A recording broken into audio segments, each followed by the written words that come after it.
Today, I am so excited to have Connie Wax with us. She is the CEO and founder of a company called Medical Claim Solutions. Connie, you've been doing this for a long time. So talk to us. How long have you been in business? How you got started? Talk to us about that.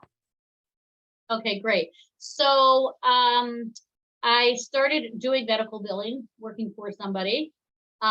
And then I actually went into patient advocacy for a little bit, where I would help patients or attorneys who were taking care of patients with their bills to make sure they got reimbursed and covered for things that got denied, but there was very little volume in it. And then I had a friend who needed help with their billing, a doctor, and that's really, we're going back to 1996. And that's really how that was my first client. And it's been going since then.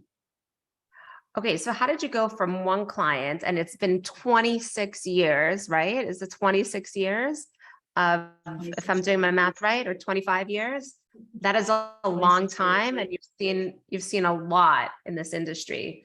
So talk to us about how you went from one client to building the kind of company that you have today.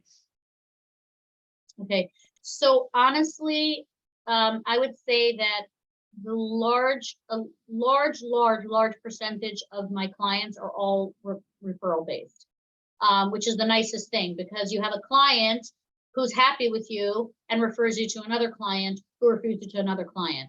Also, the software company that I used to use for 17 years, it was a local company here where I am in Baltimore. And the owner very kindly referred clients to me. So what would happen was a client would call him and say, there's something wrong with the software program. My money's not coming in. And obviously that wasn't the problem. So he would refer a lot of clients to me that way. And so between that, I really did very little advertising, and I still don't do a lot of advertising. I still do a lot of word of mouth. Well, you're a dynamic personality. Everybody wants to work with you. So you're awesome. Oh, thanks. Okay, so tell us, what area of medical billing do you focus on? I know you do a lot of different specialties, but what are some of the specialties that you feel like you're really great at? Sure. So primarily we do physical therapy billing. It probably makes up at least half, if not more, of what we do. We go from single practitioner practices, which I don't really do so much of that anymore. I really accept in larger practices, all the way up to practices that have 11, 12 offices. We also have done for many years, we've done internal medicine, pediatrics, podiatry, cardiology, neuro-ophthalmology. So we have a lot of experience in many different specialties. Okay. And you're not just in Baltimore, you're all over. Right. I'm all over Maryland. I'm in the tri-state area as well. I'm in Illinois. And again, a lot of it just came from one person to another.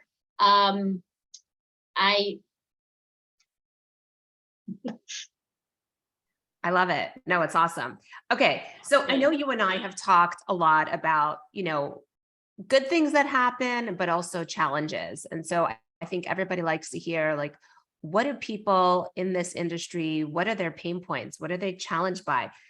Pick one of the things that are challenging to you at this moment and talk us through that. Sure. So my idea of being able to do a good job for clients,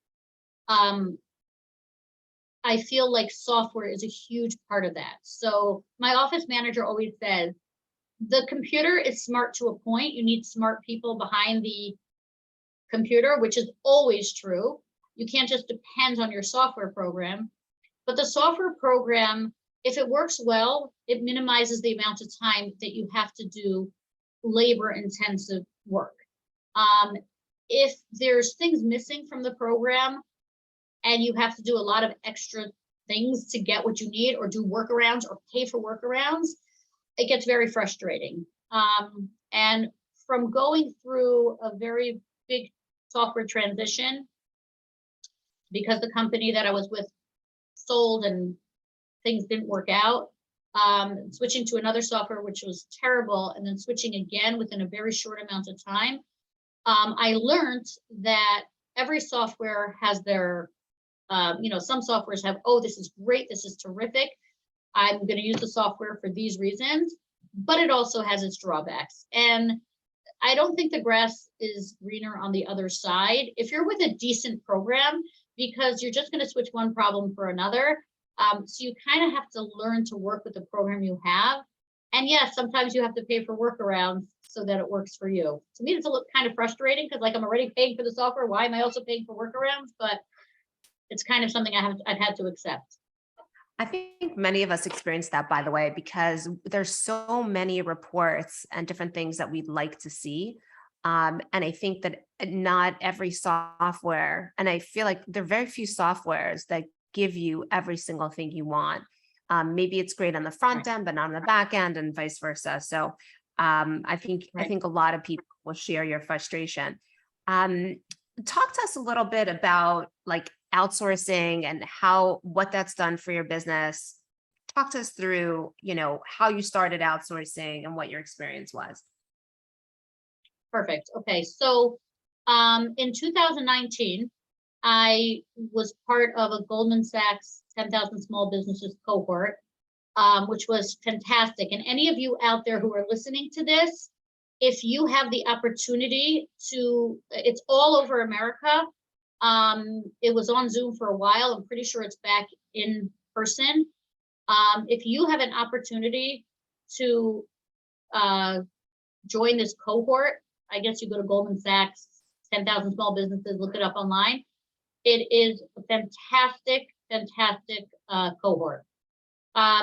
So in 2019, when I joined it, it gave me the opportunity to really look at my business and to things that maybe I was limping along doing for a while because that's what we do.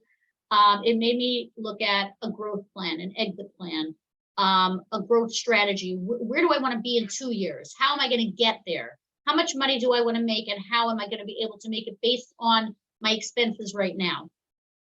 So to me, it made sense to start outsourcing because outsourcing is a huge savings. And it allows you the same reason that clients outsource to us, because they don't want to have someone sitting in their office doing billing, because what's going to happen if they don't show up the next day? The billing doesn't get done. But when you outsource to a billing company, somebody's got to do the work. It's got to get done. It's the same thing with outsourcing to, payment posting or AR or data entry. Somebody's got to do it, and it's not my problem. I don't have to worry about my employee not showing up. I'm not going to have to do it. It's going to have to get done. So it's been, for the most part, it's definitely, this is what I would say to people who are considering outsourcing, is it's definitely different than having someone in office, or even if you have stateside people working for you remotely, it's definitely different. But you have to be patient. You have to be willing to work with the company. And, I've been working with you and it's been fantastic. I'm always getting very good feedback. They're always there for any questions we have. They want to make things work. And that's what I think has to happen. It's the same way that we have to train people in our office to do things the way we want, so we get the results we want. We can't think, oh, I'm outsourcing, so they should figure it out. That's not fair to them, and it's not going to work. So by making it a relationship, that I have a relationship with this company, they are real people on the other side, trying to make trying to feed their families the same way we're trying to feed our families. They want to do a good job. If you have that outlook and you don't have the outlook of why are they doing this when I want them to do that, it's not going to work if you have that attitude. You have to be patient. And once you get into a flow and you have a relationship and everybody's understanding each other, it's it's a huge time savings on my part because I don't have to hire stateside people to do that type of work. And it's a great business write-off. And it allows me to make my business grow. So where in the past, I might have said, I can't take new clients. I can't take new clients. I don't have anyone to do it. Now it's like, no problem. We can scale. We can scale big. We can scale small. We can scale however we want, because we know that on the other side, we have the people there that are going to work with us and take our account seriously. Love that. Love that. Thank you for the plug. I appreciate that. Okay. So let's talk about, I know you've done some add-on work, like, we talked about credentialing and your company doing credentialing. I know some people have done it well and some people have failed. How's taking on credentialing worked for you and your billing company? So I definitely have to give a shout out to the people who work for me doing credentialing. So that's the first thing. If you're going to do credentialing, I actually have 3 people now doing credentialing, but Gina, who was my first person, that's all she does. So that was the first lesson that I learned. You can't have someone doing credentialing who you also want them to do other things. You have to make it that this is their job. And we don't only do credentialing for our own clients, because what happens is sometimes somebody will call and they'll want us to do their billing, but they don't match what we're looking for in a client, right? So we can't do their billing, but we can do their credentialing. And it's a great revenue source. And you just have to have people who do not give up. And they keep going back and they keep dotting those I's and crossing those T's and not accepting no for an answer, because it is very difficult work. It's got much worse since COVID because the insurance companies have less people working for them and they really are not quick to get back to you. They don't really care. So I do, one more thing I just want to say is I see a difference between the clients that we do credentialing for and the clients that either have someone else doing their credentialing or they're doing it on their own. There's pieces that end up missing, that are missing that we would have caught or we're really careful about, or, we say, okay, you cannot bill out, this doctor has to sign off for this doctor right now because you're not credentialed with this. And like we've come to, I started with a client a few years ago, almost 3 years ago, that one of the biggest problems was they were just billing everything out, regardless if the provider was credentialed yet or not. It was a mental health clinic. And we had to clean that up. And it was really difficult. So a good credentialer is really important. I'll tell you one more thing why I think outsourcing credentialing for providers is so important, is that this is happening like every month we're getting new information. So now you have to do a 90-day attestation for CAQH. Now you're going to have to do it for United Healthcare. You have to do it for Blue Cross Blue Shield of Maryland. You have to do it for, we have a ton of physical therapy clients. Cigna is through ASH, American Specialty, whatever it's called. So we have to do that. There's the, I'm not sure if it's the No Surprises Act that this is part of, but when somebody leaves a company, you have to let Medicare know within like a few days. Right now, there's still a lot of fluidity, like not everybody's doing what they're supposed to be doing, but I can tell you that in 2023, what's going to happen is if all these attestations are not done, they're going to start throwing people off of the insurance. And then it's going to be much more difficult to get back on. They're going to have chunks of months where they're not a provider. So the person sitting behind the desk trying to check people in and check people out and take patients back and dealing with the blood work, they're not doing that. No, and this completely affects the revenue, right? So if their credentialing is not done properly, and then they come back to the billing company, what happened? So I think it's an amazing add-on service to be on top of your client's credentialing. I think that's great. I know you're a busy, I know you're a busy mom, right? Your kids are grown now, I think, but you Well, have I this, still have one in high school, but okay, but Yeah. you ran this business while your kids were young. Is that true? When did you start? yeah. How old were your kids when you started? So I started when my oldest is 26. So I did this. Why? Because I wanted to stay home with my kids, which for all of you out there listening, that's really a big joke, because when you're trying to build a business, it doesn't help if you're home with your kids. And interestingly, when my youngest was a baby, she's turning 18, I actually, for years, I had the business in my house. I had a huge addition on my house, and I had very easily 8, 9 people working for me in my basement. We're going back. And after that baby was born, I was like, it's either my family or my business. And so I moved my business out of my house, and I was in one place for a while, then I moved to a new building, and then we grew. So we moved to a bigger suite for a few years. And then when Corona hit, everybody basically went remote overnight. That was actually my 2-year plan, was to go completely remote. So now I actually have this little teeny office in the building because I couldn't break my lease and they gave me a smaller office, blah, blah. But it's interesting because I don't have anybody here now. It's just me. And I'm like, I don't really need this. I could go back home, but I don't want to. I want to really keep my business here, and then I want to go home. I still work plenty at home, but yeah, I could not have done it without my husband. That is for sure. It's a lot. It's a lot to raise a family and to run a business. Sometimes you just want to throw the towel in, but you can't. So you just pick up and you keep going. So thank God, yes, I am in a place where I don't have little kids, and that part is much easier.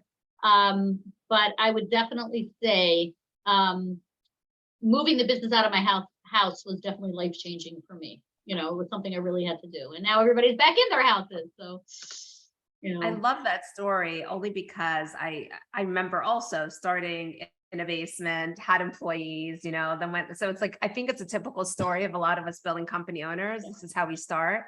I just find it interesting. Exactly. I think a lot of moms want to do what you did, to be around because it's flexible and I could do it at night and nobody can't, I think that's the initial thought, right? Until it gets really big and then, it changes a little bit. So that's awesome. Right. And my husband really, for the most part, was, I'm just saying, no, my husband really, for the most part, was an at-home dad, because honestly, there is absolutely no way that we could have raised children and grown this business without somebody really being at home. It's not possible. So he was like the stay-at-home dad. Yeah. I mean, he was a teacher, but he taught part-time. And now he's actually getting his degree he's becoming an LCPC. But really, at that time in our life, there's absolutely no way that this business would not have gone to where it went without him. It would have been impossible. I love that. That's great. Dads, I think today, especially, I think in my parents' generation, it was different. It was like the mom, it was very traditional, but I think in this generation that we're in, I think dads are wanting to be a lot more involved. And I think that's great for us women that have a lot of these goals and desires to do stuff. So good for you that you have that kind of support. Okay, as we wrap this up, talk to me about, you've seen a lot of changes. You've been in this industry for 26 years now. What are you seeing as the future in healthcare? What does it look like for you as a billing company owner? So it's interesting because I'm just going to use an example of one client. So I had a client, he's been with me since 2000. Okay. when I started with him, he was paying me 8%. Now he's paying me 5%. Wow. Now, part of that is going from manually entering everything to having a lot of work integrated. But what's happening now is I need to go back now and raise my prices again. Why? Because everything's getting more expensive. I don't have to talk to you about inflation. You just have to turn on the news and look at the stock market and and see what's going on in the world. But my expenses aren't going down, right? Your expenses aren't going down. My clients' expenses aren't going down. So where does the buck stop? The insurance companies are what we depend on for revenue. I don't see them unless they are going to do what they're supposed to do and increase revenue, increase what they pay. I don't know how this is all going to play out because everyone's profit margin is getting smaller and smaller. Yeah, I hear you. It's true. The only thing the doctors could do is see more patients. The only thing the billing companies could do to make more money is get more clients, right? But even so, it's still labor intensive. So I hear you. I hope that we can get insurance companies to raise prices. I mean, I know Medicare makes adjustments for inflation, but they're so minor, and everybody follows Medicare, right? So if Medicare can raise their rates, hopefully, everyone else will follow suit. But yeah, I haven't seen a lot of that though. Medicare, in many cases, is paying higher than most of the commercial insurances here. interesting. So That's interesting. yeah. Yeah. Okay. So tell us, where could people find you if they want to get in touch with you, if they want to learn more about what you do? Sure. So you can find me on the web, and it's MCS, that stands for Medical Claim Solutions, mcsbilling.com. And you can definitely, if you want to talk to me, there's a place there. You can just click on, to book an appointment. That appointment is with me. And I'd love to share, to commiserate, to work with. I think it's great when people who are in the same industry can talk to each other because there's enough work to go around for everybody. Let's just help each other. Oh, I love that. I love that. And also now, in our digital age where people are so easy to reach. And look, we're on a Zoom call and you're so far away, but this is a great way to connect. And I love this community that we're building with leaders in medical billing where, I was just telling you, somebody else listened to a podcast and they figured out and just making those connections between people, between other billing companies around the country. I think it's powerful stuff. So Connie, thank you so much for spending some time with me. Thank you. Really appreciate you. No, I appreciate it. Thank you. Otherwise I wouldn't talk to you, right?